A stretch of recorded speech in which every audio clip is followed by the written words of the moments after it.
What's up, Fox? I'm Fox here, and today it's time I finally put the Dell XPS 13 Plus to bed. Truth be told, I'm really disappointed that this machine wasn't able to do what I wanted it to do, and now it even has more quality of life things that are not dependent on you as a user. They should not happen to you, but I have freaking BitLocker recovery key every single time I log this thing in now, which makes no sense. And I found new love with the Samsung Book 2 Pro 360. But that's not to say that the Dell XPS 13 Plus was immediately cast aside. This was a really hard decision for me.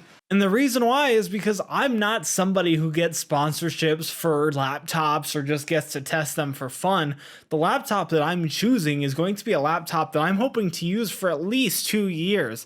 And I really wanted it to be the XPS 13 Plus because it's got such a powerful processor in it, but every other thing except for the screen sucks. So I'm going to take you through my final review with a score out of 10 to tell you how things are with this laptop and why I'm moving away from it. The first category is, of course, build quality and design. And out of 10 points, build quality / design automatically gets at least a 9 for me. The only downfall this PC has in terms of build quality and construction is the fact that it has 2 Thunderbolt 4 ports, and that's all you can get. There is no other ports on the Dell XPS 13 Plus. Some people may consider the touch bar at the top to be a flaw, but I found it fun to use, and it broke up the monotony of the same laptops over and over again. The trackpad being non-existent is just a super fun thing to have. Not only is the trackpad a great little gimmick, it doesn't affect anything. The precision tracking is fantastic, and the haptic feedback was just magical. It felt like you were pressing down on a physical button. I was so impressed by it. And because it has multiple motors, you can click wherever you want and it won't vibrate the entire touchpad. Dave2D does a fantastic representation of this over on his channel. I recommend you check out his Dell XPS 13 Plus review because his review is what made me buy the Dell XPS 13 Plus in the first place. And I hope that one day they have a Dell XPS 15 Plus that they redesign to look like the 13 Plus, hopefully with better thermals, which although I could categorize into build quality / design because the thermals do have to do with design, I'm going to put that in with performance because it affects performance. It doesn't affect the build quality and design. And lastly, in terms of build quality / design, the keyboard is a fantastic keyboard.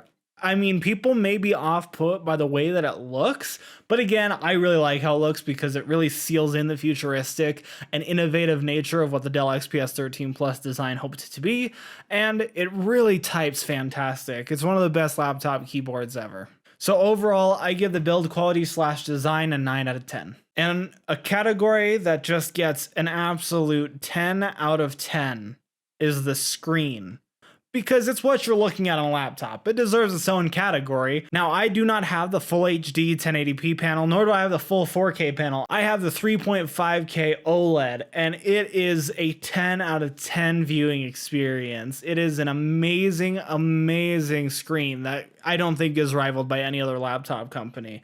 Maybe Razer with their new 120 Hz AMOLED, but this thing is just absolutely perfect.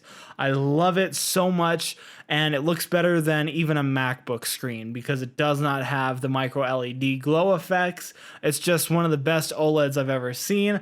Granted, it does not need to be 4K at a laptop this size, but it is a 10 out of 10 screen.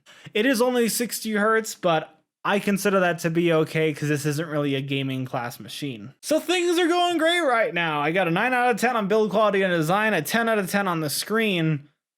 What about performance? Performance is the first category that falters because whether it's a design flaw of this particular Dell XPS 13 Plus or something bigger going on, this laptop thermal throttles like nobody's business.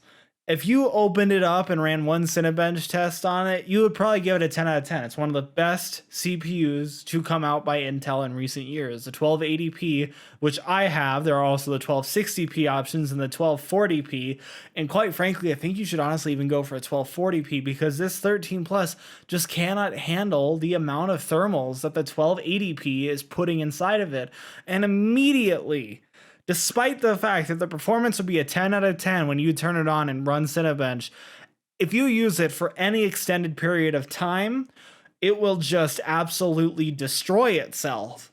Mine drops down to 800 megahertz when I'm playing video games, which means I'm not even taxing the CPU that much because it's held back by the Iris Xe graphics. And I really hope it's just mine. If you're a Dell XPS user, let me know in the comments down below, because that is the biggest issue that I have with this machine. Okay, not the biggest issue. If you're just looking to run Google Docs and things like that, you're gonna have no problems with the Dell XPS 13 Plus. But if you're going to just be using Google Docs and light workloads, why would you buy a $2,000 machine? If you're somebody like me who wants to use Photoshop or Premiere on a 4K screen that's better than anything else, you want to be able to do it well. But if you just randomly screech to a halt when you go from the 4 gigahertz turbo all the way down to the 800 megahertz halt that just freezes everything up, then you just absolutely destroy it. Iris Xe graphics are fine. But again, if you're going for a gaming class machine and you're looking at Iris Xe graphics, granted, if you are looking to play video games every once in a while on the XPS 13 Plus, you have no issues. Most games can run at 1080p. I doubt many of them can run at 4K. Even like old Skyrim couldn't run at 4K. So mileage may vary, but Iris Xe graphics are fine for any sort of light gaming you want to do. And if you can run most AAA titles just with reduced resolution and reduced visual quality presets. But this is where the Dell XPS falters for me. I'm going to give the performance a 4 out of 10, because if I can't use a fantastic CPU for more than 5 minutes without it throttling, then is it really a good CPU when paired with this chassis? The nail in the coffin for many people who want to use a laptop like a laptop is the battery life. And this is where at least my Dell XPS 13 Plus suffered, because I am using the OLED. I've been told by many a Dell fanboy that that is only for the OLED is how bad the battery is. But again, I understand that, yes, pushing a 4K OLED screen is going to drain the battery. But if you can only get 9.5 hours on an Ultrabook with the 1080p display, and that's doing nothing, then I don't understand how that is even worth it to me. I would much rather have better battery life on a machine like this. But for mine, I'm lucky to get 4 hours out of it. And that's with battery saver on and doing maybe Google Docs. Like even watching a YouTube video is too much for this thing. So that is where I drew the line. Battery performance on the 4K OLED panel specifically is going to get like... I really can't even imagine a laptop of this sort of scale, an Ultrabook, without a discrete GPU in it performing worse. I've got to give battery a 1 out of 10.